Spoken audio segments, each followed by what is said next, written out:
Okay, so very good evening to all again. 11th standard के अंदर chapter 14, उसके अंदर अभी हम पार्ट 2 के कुछ क्वेश्चंस है उसको फिर से देख लेते हैं और उसके बाद पार्ट 4 के क्वेश्चंस पे फोकस करते हैं।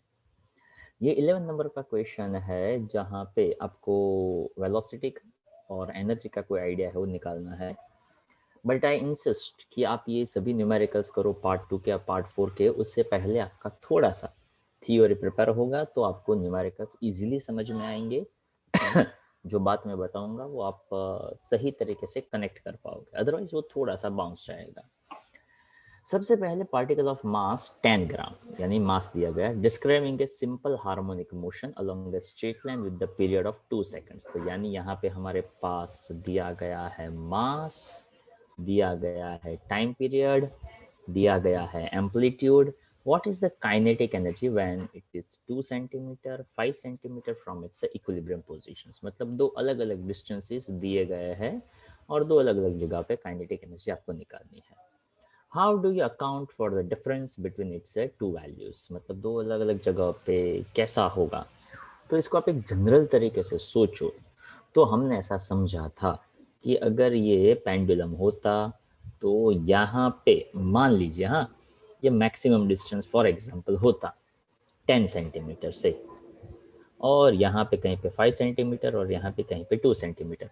तो 5 सेंटीमीटर पे काइनेटिक एनर्जी और 2 सेंटीमीटर पे काइनेटिक एनर्जी में डिफरेंस होता कि सेम होता? नंबर 1, डिफरेंस होता सर। Very good. वो डिफरेंस कैसा होता? ज्यादा यहाँ पे होता कि यहाँ पे होता? कहाँ पे काइनेटिक एनर्जी ज्यादा होता? जो मेन पॉइंट के नजदीक है वहां पे ज्यादा होता। तो मेन पॉइंट के नजदीक हो वहां पे होता। ठीक है, इतना अगर अपना आइडिया क्लियर है तो हमारा काम क्लियर है। देखो यहाँ पे वेलोसिटी से स्टार्ट किया, वैसे आप वेलोसिटी से ना स्टार्ट करना चाहो और सीधा काइनेटिक एनर्जी का फॉर्मूला आपके पास हो और वो लगाना चाहो तो वो भी लगा सकते हैं। इफ यू रिमेम्बर इट, हमने सर वो इसके था हाल्फ के a square minus x square. Exactly, तो वो डायरेक्ट फॉर्मूला भी आप लगा सकते। देखो अगर कोई ऐसा कहता है कि काइनेटिक एनर्जी के ये फॉर्मूला को क्या हम देखो, तो इसका मैं स्क्वायर कर दूँ तो एम ओमेगा स्क्वायर, ओके, यानी इसका स्क्वायर कर दिया तो ए स्क्वायर माइनस वाई स्क्वायर। तो ये काइनेटिक एनर्जी का फॉर्मूला आपको याद होगा, हमने थ्योरी में किया हुआ है।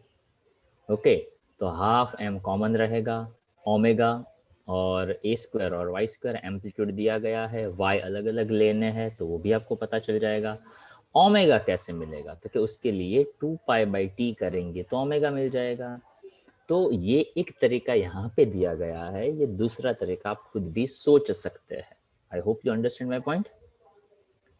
तो ओमेगा का वैल्यू 2π/t लगाया, 2 कैंसिल, ओमेगा का वैल्यू पाई बना।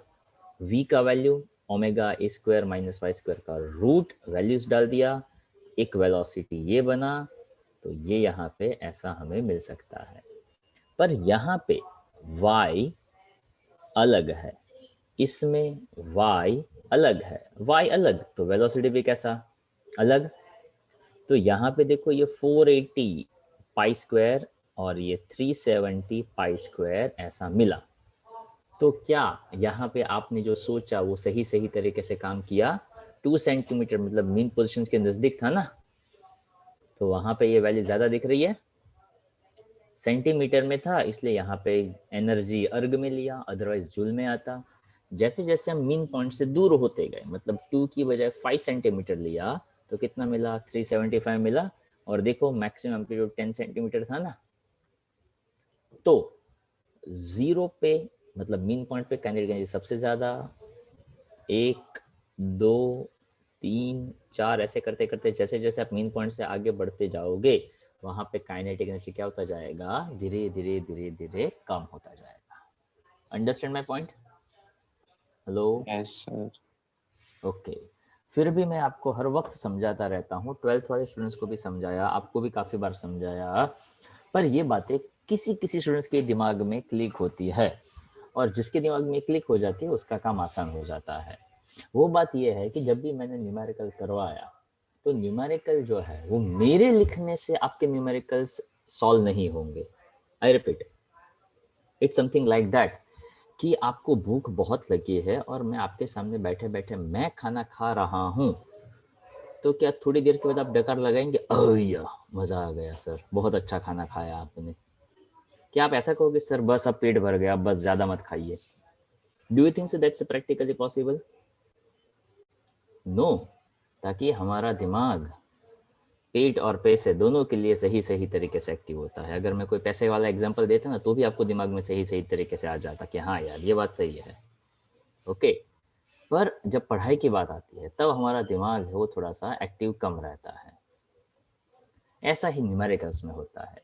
मेरे लिखने से आपके न्यूमेरिकल्स का कॉन्फिडेंस नहीं बढ़ेगा, पर अगर मान लो कोई न्यूमेरिकल्स के अंदर कुछ सोचने जैसा था तो वो मैंने वहाँ पे आपके साथ शेयर किया, मैंने आपको बताया, आपको समझ में आ गया। वो समझ में आने के बाद you have to write twice on the same day. If you are not writing on the same day तो सॉरी, वो धीरे धीरे धीरे दिमाग से निकलता जाएगा। आपको उसी दिन उसको लिखना चाहिए। तो 11th तो स्टैंडर्ड जैसे खैर समझो खत्म होने आया, पर 12th में from the very beginning if you keep that habit कि जब भी न्यूमेरिकल्स किए आप सेम डे, एक किया तो एक, 5 किए तो 5, 15 किए तो 15, जितने भी किए हैं सेम डे आप उसको लिखिए। सेम डे लिखने से आपका कॉन्फिडेंस बढ़ेगा और रिजल्ट सरप्राइजिंगली इंप्रूव होगा। इफ यू वांट कि आपका रिजल्ट बहुत अच्छा आए तो लिखना ये उसका एक की पॉइंट है। ओके। और लिखने से रिजल्ट बहुत ही ज़्यादा इम्प्रूव होता है फिजिक्स के अंदर। ओके। तो फिजिक्स सब्जेक्ट जो है वो रीडिंग का सब्जेक्ट नहीं है। ओके। वो लॉजिक का सब्जेक्ट है, पर वहाँ पे राइटिंग भी उतना ही ज़रूरी है। अब देखो ये स्प्रिंग की ये सिचुएशन है, हमने स्प्रिंग को दो अलग अलग वैसे सिचुएशन बताई थी, सीरीज एंड पैरेलल, राइट?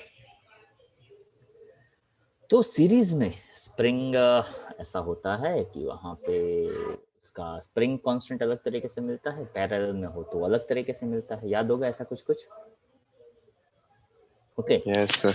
तो वहाँ पे हमने एक बहुत ही काम की चीज़ समझी थी कि अगर मान लो हमने एक स्प्रिंग, उसके नीचे दूसरा स्प्रिंग और यहाँ पे मास लगाया होता तो इसका एक्सपेंशन और इसका एक्सपेंशन अलग अलग होता है। मतलब इसका x1, इसका x2 और फाइनल टोटल होता है x, पर दोनों पे लगने वाला फोर्स कैसा रहेगा? सेम रहेगा। I repeat. तो एक मैं में यहाँ फोर्स कांस्टेंट था, एक में एक्सटेंशन कांस्टेंट था। हाँ हाँ, वो चीज़ अपने दिमाग में क्लियर होनी चाहिए। यहाँ पे फोर्स कांस्टेंट है ताकि ये सीरीज है। अगर मान लो मैंने स्प्रिंग को पैरेलल में लिया और वहाँ पे मैंने नॉन यूनिफॉर्म मास लगाया। नॉन यूनिफॉर्म मतलब ऐसा कि यार ये एक स्प्रिंग ऐसा नहीं होना चाहिए, पर एक स्प्रिंग और दूसरे स्प्रिंग का स्प्रिंग कांस्टेंट अलग अलग है, तो मास ऐसे ही नीचे आना चाहिए। मतलब ये नॉन यूनिफॉर्म होगा। अगर मान लो ये कोई आयन का बार होता तो ऐसा हो जाएगा टिल्टेड। क्यों? तो कि मान लो ये स्प्रिंग थोड़ा सा सॉफ्ट था तो वहां से ज्यादा एक्सपेंड करेगा, या हार्ड है तो वहां से कम एक्सपेंड करेगा। तो कि नहीं, ऐसा नहीं। स्प्रिंग तो अलग अलग है ही, पर हमें इस ब्लॉक को नॉन यूनिफॉर्म लेना है।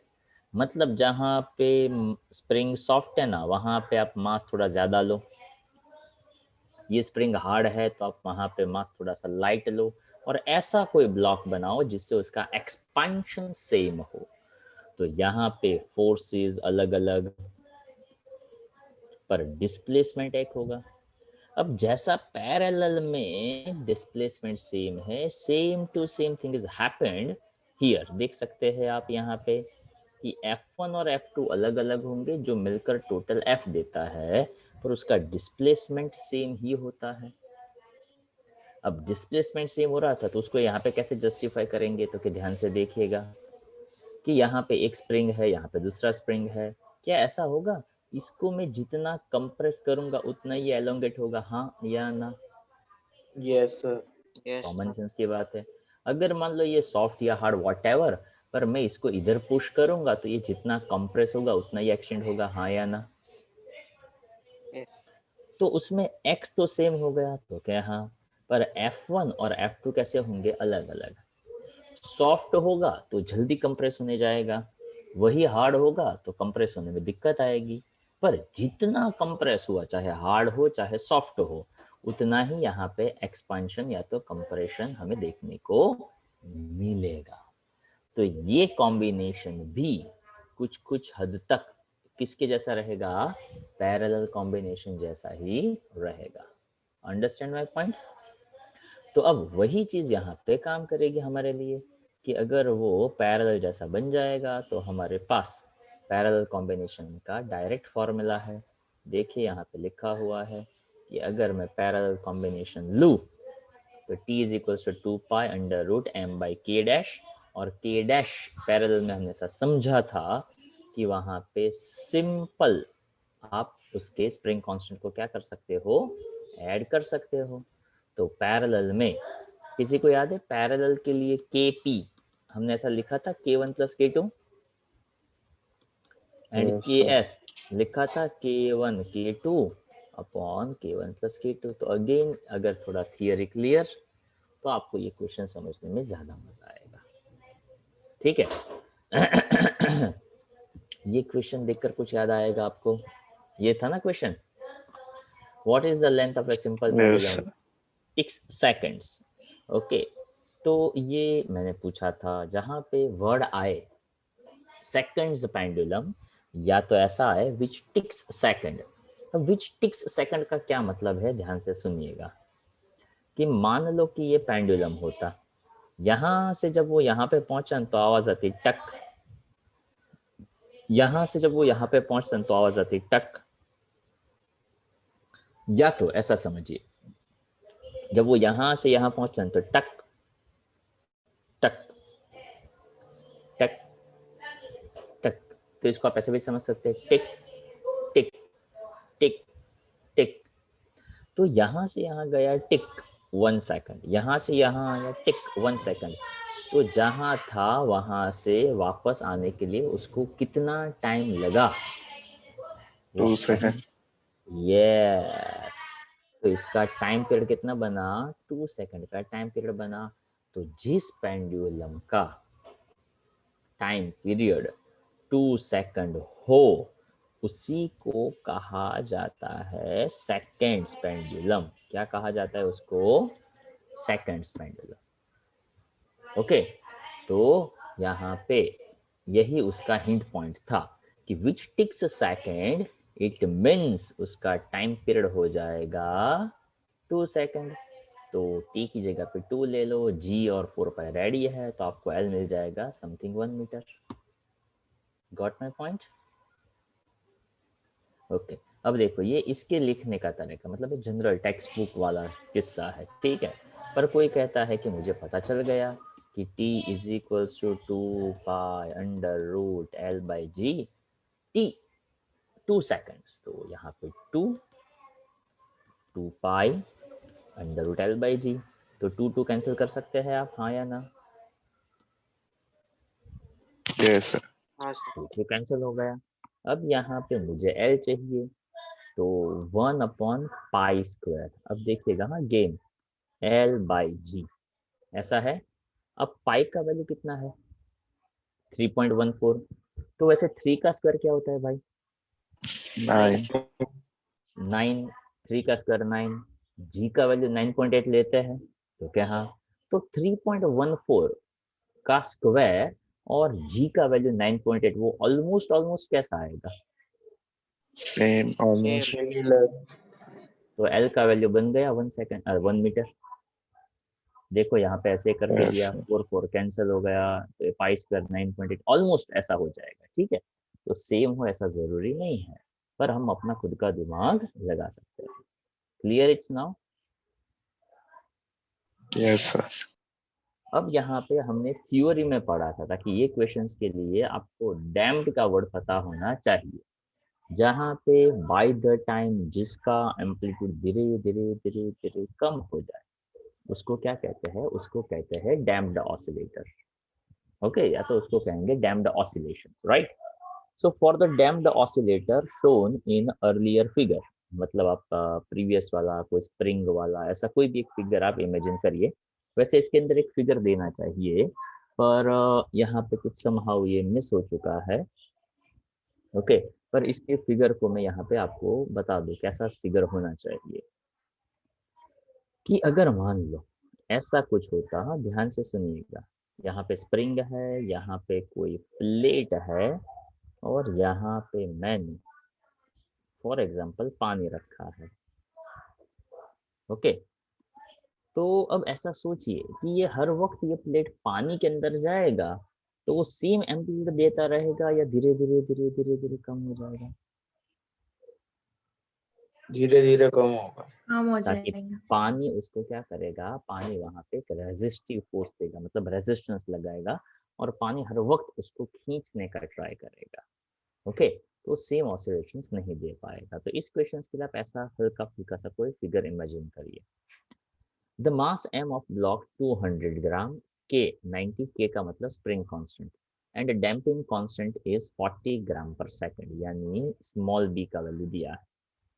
Period of oscillations, time taken for its amplitude, and drop of its half initial value, and the time taken for its mechanical energy to drop to half its initial value. अब question ऐसा है कि जो amplitude है कम हो रहा है, वो फैक्ट है, पर आपको वो टाइम फाइंड करना है जब उसका एम्पलीट्यूड a से a/2 हो जाए, पहला। दूसरा मतलब सी पॉइंट में ऐसा पूछा है, वो टाइम फाइंड करिए कि पहले जो काइनेटिक एनर्जी था उसका आधा काइनेटिक एनर्जी हो जाए। ओके, ऐसा कुछ कुछ यहाँ पे करना है। पहला ये पॉइंट आपको समझना है। अब दूसरी चीज यहाँ पे आपको ये समझनी है कि हमें इस क्वेश्चन को कैसे आगे बढ़ाना है। ध्यान से सुनिएगा और समझने का आप ट्राई करते जाइएगा। यहाँ पे दिया हुआ है हियर अंडर रूट के बाय एम, 1 सेकेंड। तो देखिए यहाँ पे अंडर रूट के एम जो है, वैसे इसकी यहाँ पे कोई जरूरत नहीं है, ताकि अगर आप यूनिट के हिसाब से भी देखो तो न्यूटन पर मीटर, और ये एम ग्राम को आप किलोग्राम में भी कन्वर्ट करो तो वो देता है किलोग्राम पर सेकंड। अब किलोग्राम पर सेकंड यानी मास अपॉन टाइम, तो mass upon time as such ऐसी कोई रिक्वायरमेंट हमारी नहीं है। हाँ, अगर आप ओमेगा की बात करें तो omega is equals to 2 pi, अभी यहाँ पे हमने देखा था ना, 2 is equals to 2 pi under root m by k, यहाँ पे भी है लो। ओके, अगर मैं यहाँ पे 2 पाई बाई टी ले लूँ, 2 पाई बाई टी ले लो तो अंडर रूट के बाय एम हो जाएगा। ओके, तो 2 पाई बाई टी ओमेगा, तो उसका स्क्वायर के बाय एम होता है, पर यहाँ पे तो k इंटू एम है, जैसे इसकी कोई जरूरत नहीं है, it is just may be misprint, जिसकी यहाँ पे कोई जरूरत तो नहीं है। अब यहाँ पे हाँ, अगर आपको लेना ही हो, पर यहाँ पे ऑलरेडी b दिया हुआ है 40 ग्राम पर सेकंड। ये b क्या है, उसको कहते हैं डैम्पिंग कांस्टेंट। ध्यान से छोटी छोटी बातें सुनते जाइएगा। टाइम पीरियड की हमें रिक्वायरमेंट है कि धीरे धीरे एम्पलीट्यूड क्या होता जाएगा। तो सिंपल सा टाइम पीरियड का value 2 pi under root m by k, mass दिया हुआ है, के दिया हुआ है, केजी, और इसको MKS में दोनों को लेना है, तो वो हो गया 0.3 सेकंड। अब मेरी बात को एकदम ध्यान से और शांति से सुनिएगा तो ये नेक्स्ट पॉइंट हो पता चलेगा, ताकि ये पॉइंट ऐसा है जिसका ज्यादातर थ्योरी के साथ कोई कनेक्शन नहीं है, यहाँ पे डायरेक्टली दिया हुआ है। This is very very very important point कि अगर हम एम्पलीट्यूड की बात करें फॉर डैम्प्ड ऑसिलेशन में, यहाँ पे कुछ बातें लिख रहा हूँ, इफ यू विश तो नोट डाउन करिएगा, जिसको कहा जाता है एम्पलीट्यूड फॉर डैम्प्ड ऑसिलेशन, जिसके लिए ऐसा लिखा जाता है a e⁻bt/2m। अब ये क्या लिखा है यार, bt/2m? तो e⁻bt/2m वो ऐसा समझाता है, जिसमें थोड़ा मैथ्स थोड़ा फिजिक्स है, और ध्यान से सुनिएगा इस बात को। यहाँ पे ये e रिप्रेजेंट करता है एक्सपोनेंशियल को, मतलब क्या, तो कि एम्पलीट्यूड है, जैसे जैसे टाइम चेंज होता जाएगा वैसे वैसे एम्पलीट्यूड ग्रेजुअली डिक्रीज होता जाएगा। तो मैथ्स के टर्म में अगर कोई हमें ऐसा दिखाना हो कि वैल्यू इज ग्रेजुअली डिक्रीजिंग, तो उसको मैथमेटिकली इस ई से दिखाया जाता है। पर ये ई यानी ये एम्पलीट्यूड कम होने के पीछे कौन कौन से फैक्टर्स काम करते हैं?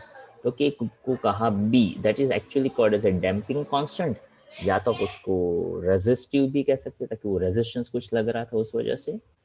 ओके, टाइम पीरियड लगेगा और मास की वजह से उसमें डैम्पिंग हो रहा है।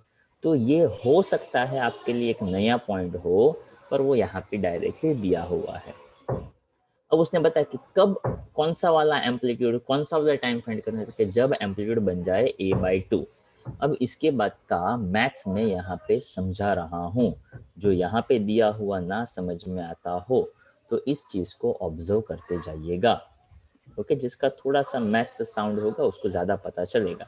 यहाँ पे e का पावर, ओके, वैसे यहाँ पे e⁻⁻ bt/2m, तो यहाँ पे इस e को, ये थोड़ा e एक्स्ट्रा आ चुका है, उसको मैं हटा देता हूँ।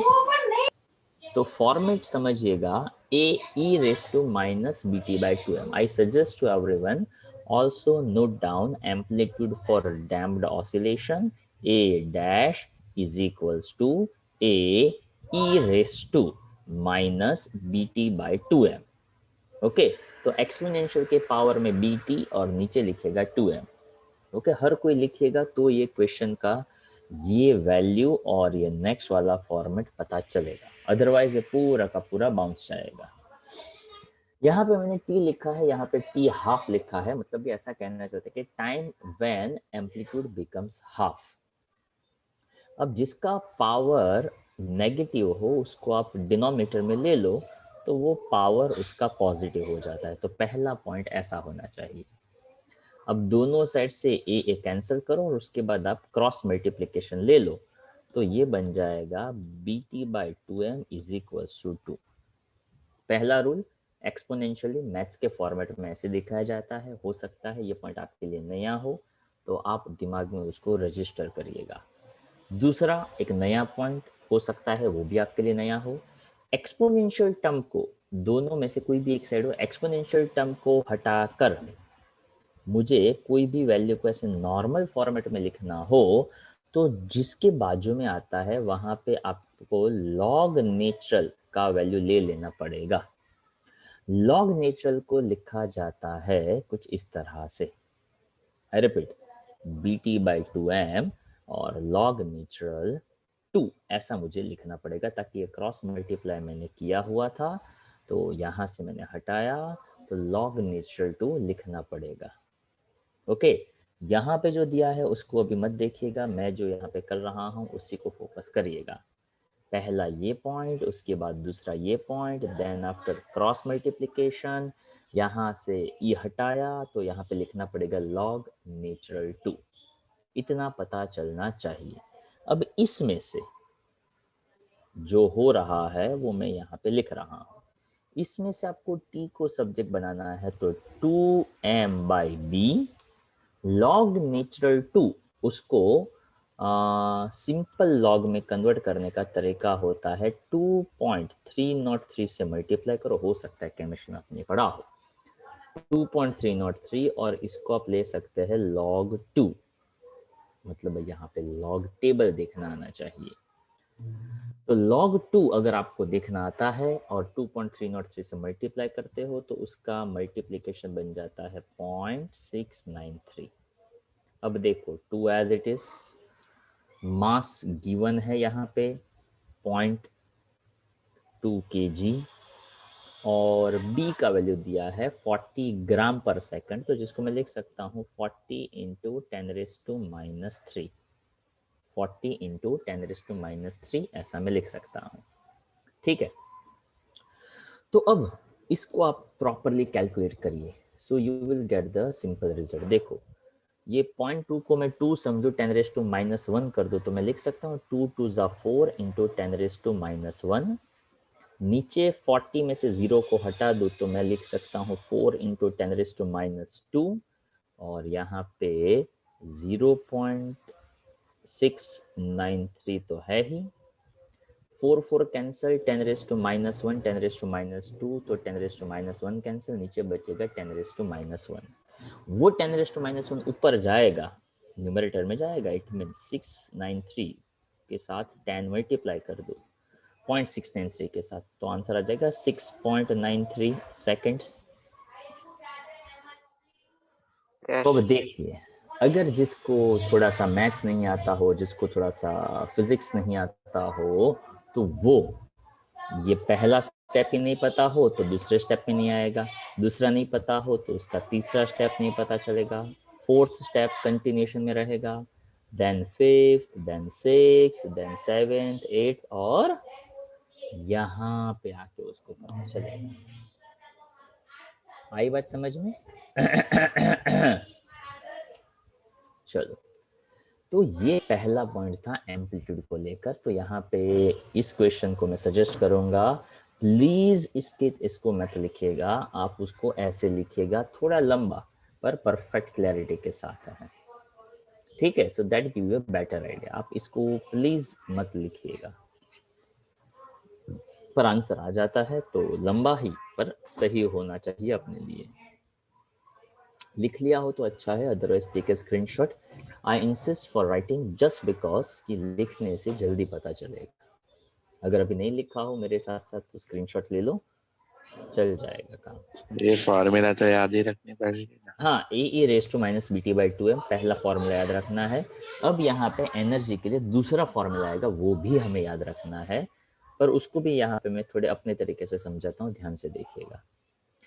ये यहाँ पे एनर्जी का फॉर्मूला है कि एनर्जी का जो फॉर्मूला है वहाँ पे energy at some t time, तो टी यहाँ पे हाफ लिखा है, मतलब जब हाफ एनर्जी हो जाए तब, तो हाफ यहाँ पे इंडिकेट करता है वो टाइम जब एनर्जी हाफ हो गया।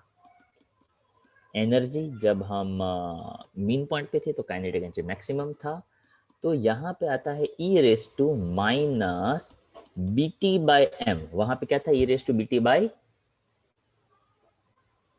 2m था ना यहाँ पे, ओके। तो देखो यहाँ पे ये जो लिखा हुआ है ना, वो बी टी 1/2, यानी वो टाइम की बात करें जहाँ पे वो हाफ टाइम हो जाए, मतलब हाफ एम्पलीट्यूड हो जाए। तो इसलिए ये राइटिंग थोड़ा सा मुझे नहीं जचता है, पर मुझे ऐसा लिखना पड़ता है। बट हियर आई सजेस्ट कि जैसे एम्पलीट्यूड का formula A e raise to minus b t by 2m लिखा था, उसी तरह से एनर्जी के कॉन्टेक्स्ट में ऐसा आएगा, energy tau half is equals to energy at 0 point, मतलब at min point, e raise to minus b t by m. Clear idea? अब क्या करना है, तो कि अब जैसे जो जो अभी पॉइंट किया ना, परफेक्ट वैसे ही फॉलो करना है कि यहाँ पे एनर्जी क्या हो जाएगा? हाफ। तो क्या लिखेंगे?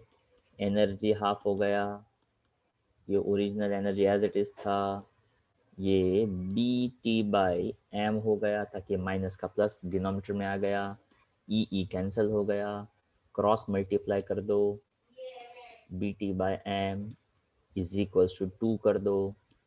अब यहाँ से एक्सपोनेंशियल हटाना है तो लॉग नेचुरल 2 ले लो। अब टाइम फाइंड करना है तो m by b, log natural के लिए 2.303 इंटू लॉग ऑफ 2, तो 2.3 इंटू लॉग ऑफ 2, उसका कंबाइंड वैल्यू आता है 0.693। तो अब क्या करना हुआ इस टाइम के लिए, तो कि मास फिर से ले लो, कितना है मास, तो कि भाई 0.2 kg। बी कितना है, तो कि 40 इंटू 10⁻⁻3, और ये है 0.693। अब ये 0.693 है, ये 40 है, तो इसको थोड़ा सा सिंपल तरीके से सोचो। तो ये 2 इंटू 10⁻⁻1, ये 4 इंटू 10⁻⁻2, तो 2 टू ज़ा 4, यानी क्या बचेगा, तो कि 0.693, यहाँ पे 2 और यहाँ पे आएगा 10⁻⁻1। तो देखा जाए तो 6.93 है ना, नीचे 2 बचेगा, यानी ये जो टाइम लग रहा है डिवाइड बाय 2 करो, तो देखो ये आंसर आ जाएगा। ओके, डिवाइड बाय 2 करके देखो इसको, डिवाइड बाय 2, 2 3 ज़ा 6, 2 4 ज़ा 8, 2 6 ज़ा 12, तो 3.46 सेकंड, ये ऐसा आंसर आ जाएगा। तो यहाँ पे मैथ्स के कौन कौन से नए पॉइंट्स हमारे सामने आए? तो कि ये एक्सपोनेंशियल ऐसे लिखा जाता है जहाँ पे वैल्यू ग्रेजुअली डिक्रीज होता हो, पावर नेगेटिव हो, डिनोमिनेटर लिखेंगे पॉजिटिव हो जाएगा। लॉग नेचुरल मतलब एक्सपोनेंशियल हटाना हो तो लॉग नेचुरल लेना पड़ेगा, लॉग नेचुरल हटाना हो तो 2.303 से मल्टीप्लाई करके सिंपल लॉग लेना पड़ेगा, और सिंपल लॉग 2 का वैल्यू जो होता है उसको 2.303 से मल्टीप्लाई करने से वैल्यू बनता है 0.693। तो क्वेश्चन वैसे छोटा है पर हमें इसमें याद ज्यादा रखना पड़ेगा। तो उस पॉइंट ऑफ व्यू से ये क्वेश्चन काम का हो गया, इस पॉइंट ऑफ व्यू से क्वेश्चन एग्जाम में पूछा जाए वैसा हो गया, ताकि यहाँ पे जो जो इंस्ट्रक्शंस दी गई वो सभी स्टूडेंट्स प्रॉपरली फॉलो करे, ऐसा नहीं होता है। दैट्स वाई ये काम का क्वेश्चन बन गया। तो जनरली जिस क्वेश्चंस के अंदर स्टूडेंट्स प्रॉपरली फॉलो करेंगे वो मजेदार क्वेश्चन बन सकता है। तो या तो आप स्क्रीनशॉट ले लो या तो आपने लिखा हुआ हो। आई होप समझ में आया होगा। Yes sir. Okay, clear everyone?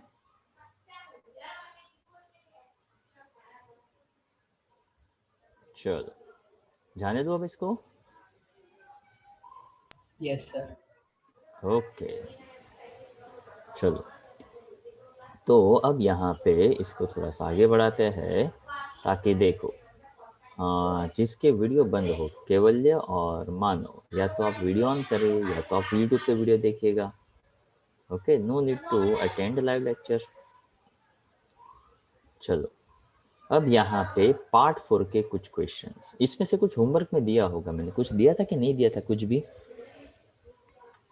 नहीं दिया। नहीं दिया नहीं था? दिया। चलो कोई बात नहीं, कोई बात नहीं। अब देखो ये आगे की ये जो क्वेश्चंस है जिसमें सिर्फ सोचना है या तो सिर्फ लिखना है, ऐसे क्वेश्चंस को आई सजेस्ट कि आप पहले एटलीस्ट एक बार देखो। ओके, आप उसको देखेंगे तो थोड़ा सही रहेगा, थोड़ा सा आप सोच पाओगे। It is just about basic thinking. Okay, तो वहाँ पे हमें ऐसा यहाँ पे ट्राई करना पड़ेगा, जैसे कि which of the following example represent the periodic motion. तो पीरियोडिक मतलब जो टाइम इंटरवल जिसका रिपीटेशन होता रहता है वो पीरियोडिक है। हमें पता है हर पीरियोडिक मोशन ऑसिलेटरी मोशन होती है, हाँ या ना? Yes sir. क्या हर पीरियोडिक ऑसिलेटरी है, हाँ या ना? No sir, no sir. No, पर हर ऑसिलेटरी पीरियोडिक है। हाँ।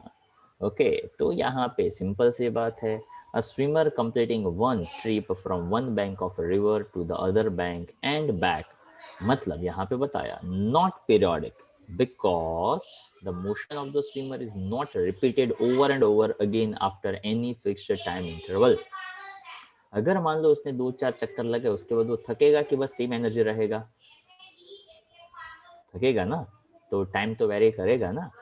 ओके, अगर आप भी स्विमिंग करते हो तो थकते हुए भी टर्न कंप्लीट करेंगे, पर वो पीरियोडिकली रिपीट करेगा उसका कोई गारंटी नहीं है, ताकि वहाँ पे मैन पावर का यूज हो रहा है, वो इंसान खुद कर रहा है, मैकेनिकली ये चीज काम नहीं कर रही है। अंडरस्टैंड? उसके बाद ये जो एग्जांपल है उसमें लास्ट में ले लेते हैं हेलिस कॉमेट। ओके, तो हेलिस कॉमेट है, क्या हेलिस कॉमेट का कोई स्पेशलिटी आपको पता है? नाम सुना होगा आपने? ओके, वैसे यस हाँ सर। सर, नाम तो सर। प्रिंटिंग का स्पेलिंग का प्रिंटिंग मिस्टेक को इग्नोर करिएगा। Okay, but it's Halley's comet. Okay, यहाँ पे लिखा हुआ है। अरे आया था ये 76 ईयर के बाद। हाँ, तो आफ्टर एवरी 76 ईयर्स, मतलब ये उसका टाइम पीरियड फिक्स्ड है, तो इसलिए उसको कैसा कह दिया? पीरियोडिक कह दिया। तो ये सभी क्वेश्चंस होते हैं ना वो रीडिंग वाले क्वेश्चंस होते हैं। तो ये क्वेश्चन सोचते सोचते अपने को नहीं सोचना कि क्या होगा क्या होगा, it's okay, that's given. Okay, कि भाई एक बार पढ़ लिया तो काम अपना आसान होता जाएगा, और ये क्वेश्चन अगर एग्जाम में पूछा जाए तो भी अपने को डेफिनेटली पता चल जाएगा। तो आगे के क्वेश्चंस को मैं सजेस्ट करता हूँ स्टूडेंट्स को कि आप एक बार पढ़ो। हाँ, अगर ऐसा कोई पॉइंट है नहीं समझ में आए तो आप पूछो। अब देखो यहाँ पे कुछ यह ग्राफ दिए गए हैं, ग्राफ के अलग अलग अलग नेचर दिए गए हैं। क्या ये ग्राफ को आप रिपीटेड ग्राफ कह सकते हो, हाँ या ना? Hello, Yes, sir. क्या इस ग्राफ को, पहले वाले ग्राफ को रिपीटेड मोशन कहा जा सकता है? No, sir.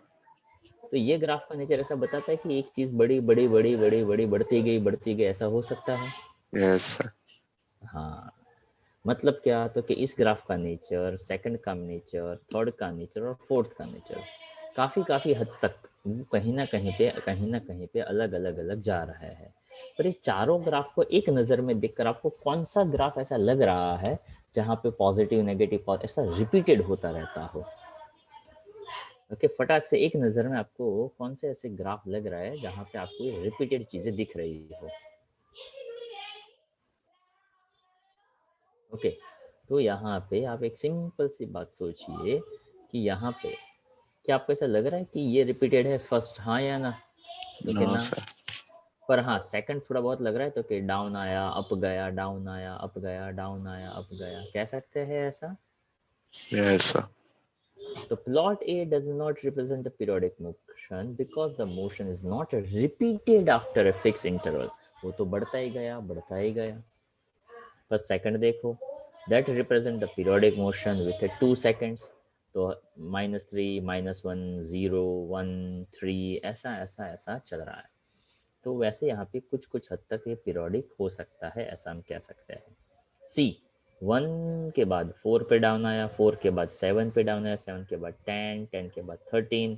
पर कभी ये ऊपर गया, कभी ये नीचे आया, कभी ये थोड़े लो लेवल पे रहा, कभी ये थोड़े हाई लेवल पे गया। तो does not represent the periodic motion. Repetition of one position is not enough for the motion to be periodic. मतलब क्या, तो कि अगर मान लो कभी सर्कल बन रहा है, कभी स्क्वायर जैसा बन रहा है, तो it is not actually consider as periodic motion. Okay, फिर से फोर्थ है, वो पीरियोडिक बन गया। तो इसको एक बार पढ़ने से भी आपका काफी सारा काम आसान हो सकता है। Clear everyone? अब ऐसा ही आइडिया आपको यहाँ पे फोर्थ क्वेश्चन में लगाना है, और इसको लेकर मैंने आपको कहा था कि पार्ट 2 के क्वेश्चंस देखिएगा, तो यहाँ पे आपको उसका आइडिया मिल जाएगा। जिसका मैथ्स है उसको थोड़ा और ज़्यादा हेल्प मिलेगा कि simple harmonic, periodic but non simple harmonic, non periodic कौन कैसा हो सकता है, वो यहाँ से हम समझते हैं। चलो हम साथ में ही ट्राई करते हैं, आप करो उससे पहले ही। मान लो हम एक क्वेश्चन यहाँ पे उठाते जाते हैं। सबसे पहला क्वेश्चन है sine omega t minus cos omega t. तो sine omega t minus cos omega t को ये लिखने का तरीका बताया, ऐसा ही हमने आइडिया लगाया था पार्ट 2 के क्वेश्चंस में, if you remember it. Part 2 के अंदर हमने एक ऐसा क्वेश्चन देखा था, इफ यू रिमेम्बर इट, कि √2 से मल्टीप्लाई √2 से डिवाइड में करूं, तो √2 से मल्टीप्लाई पर √2 से डिवाइड, तो 1/√2 that's the cos π/4 and sin π/4 हो सकता है। तो क्या, हाँ, क्या इसको मैं वैसे यहाँ पे थोड़ा सा करेक्शन में कर दूँ, तो इसको ऐसे लिखने की बजाय क्या मैं ऐसे लिख सकता हूँ, √2 cos ओमेगा टी माइनस π/4 लिख सकता हूँ ना ऐसा मैं, sign A cos B minus cos A sine B, तो √2 cos ओमेगा टी माइनस π/4 ऐसा मैं लिख सकता हूँ। तो ऐसा एग्जैक्ट क्वेश्चन हम पहले भी देख चुके थे पार्ट 2 के टाइम पे। तो ये ऐसा समझाते हैं कि इस x सर, का रिप्रेजेंटेशन, हाँ बोलो। सर ये साइन के फॉर्मूला नहीं, मीन साइन ए माइनस बी की।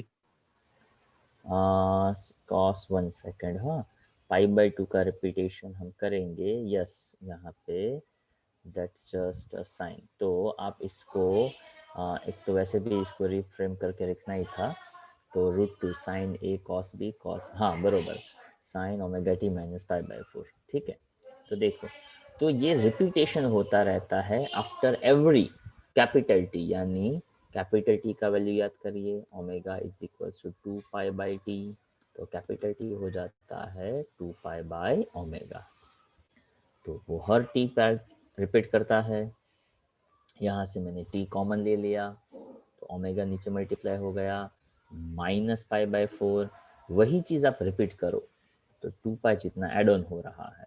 सो अल्टीमेटली ये format a sine omega t minus phi जैसा होता है, तो आप ऐसा कह सकते हैं कि हाँ वो SHM है। ओके, अगर प्लस से मतलब वैसे यूनिट सर्कल के कॉन्टेक्स्ट में बात करें ना तो शायद आपको पता चलेगा कि मैं यहाँ से नेगेटिव डायरेक्शन में π/4 जितना गया, तो यहाँ से देखा जाए तो π/2 पाई 3π/2। ओके, तो यहाँ से अगर आप इस डायरेक्शन से यहाँ तक आओगे ना तो 7π/4, ताकि टोटल जो है वो तो 2 पाई होने वाला है ना। तो देखो 7π/4 प्लस π/4 इज इक्वल टू 8π/4 हो गया 2 पाई, यानी मैं इसमें से π/4 जितना निकाल दूँ टोटल 2 पाई में से, तो या तो आप माइनस से कहो तो माइनस π/4 और इस साइड से कहो तो 7π/4 आप कह सकते थे।